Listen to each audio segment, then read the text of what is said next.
안녕하세요. 임재원 변호사입니다. 오늘은 개인회생 관련해서 최근 대출이 있는 경우에도 개인회생이 되는지 이 부분에 대해서 말씀을 드릴 거고요. 실제로 상담 진행하다 보면 이 부분을 많이 물어보십니다. 결론부터 빠르게 말씀을 드리자면 최근 대출이 있더라도 개인회생 신청 가능합니다. 물론 어느 정도의 요건이 있긴 하지만 그 부분에 대해서 지금 말씀드리도록 하겠습니다. 개인회생의 경우 대다수가 최근까지 채무를 돌려막기 하다가 결국 이제 마지막 대출을 갚지 못해서 개인회생을 이제 상담받으러 오시는 분들이 많거든요.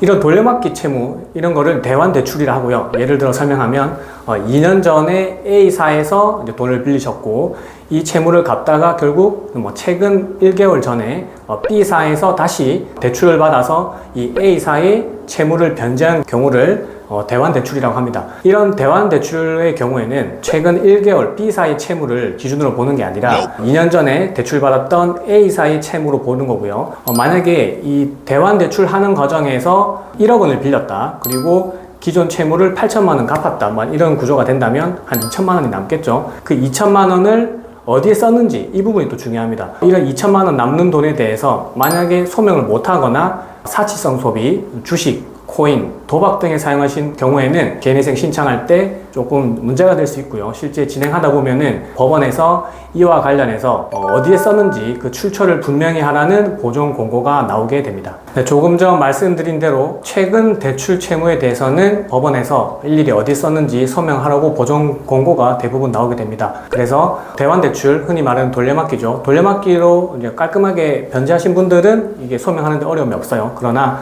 아까 말씀드린 대로 대출 받아놓고 이제 기존 채무 변제하고 남는 돈을 어디에 썼는지 이 부분은 충분하게 소명이 이루어져야 하고, 소명이라는 게 무슨 말이냐면 50만 원을 개인적으로 썼다 하면은 그 50만 원을 어디에 썼는지, 만약에 생활비에 썼다 하면은 이 부분도 문제되지 않겠죠. 그러나 조금 전에 말씀드린 대로 그 사용처가 뭔가 이 채무 악화에 안 좋게 작용했다 하는 사치성 소비 내지는 주식, 코인, 도박 이런 것들은 대부분 따로 이제 분류를 하게 됩니다. 그리고 따로 분류를 해서 그 합산 금액만큼은 청산가치에 산입을 하라고 하거든요.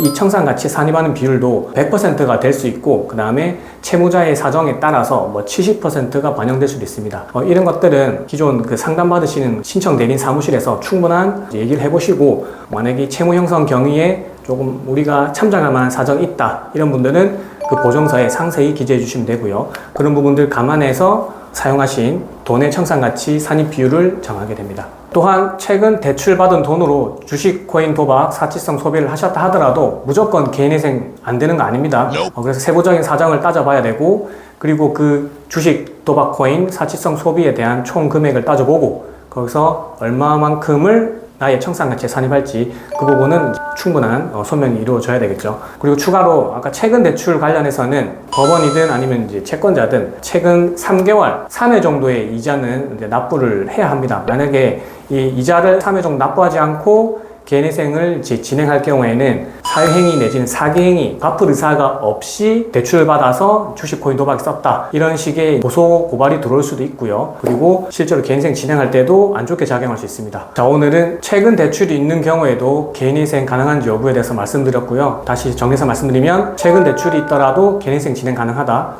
첫 번째는 기존 채무 돌려막기 대환 채무다. 그러면 진행하시는데 별 문제가 없고요. 최근 1년간 채무를 하더라도 그 사용처가 하나하나 소명이 된다면 또 괜찮습니다. 그리고 최근 대출이라고 했을 때 원리금이 아닌 이자를 3회 정도는 납부하셔야 개인회생 진행하는 데 문제가 없고요. 그 다음으로는 도박, 코인, 주식 이런 사치성 소비 이런 데에 쓰셨다면 무조건 개인회생이 안 되는 게 아니라 그 하나하나의 사정을 따져봐야 되고 그 청산가치만큼을 얼마나 산입하는지 그 부분이 중요하기 때문에 그 부분은 도산 전문 변호사에게 충분한 상담을 받아보시기 바랍니다.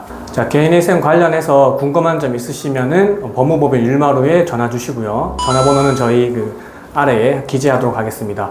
직접 찾아오실 분들은 부산 서면과 그리고 부산 명지, 부산 센텀에 사무실이 있고요. 편하게 제일 가까운 지점에서 상담 받아보시면 되겠습니다. 자, 오늘 영상도 도움이 되셨다면 구독과 좋아요 부탁드리고 알림 설정까지 부탁드리겠습니다. 감사합니다.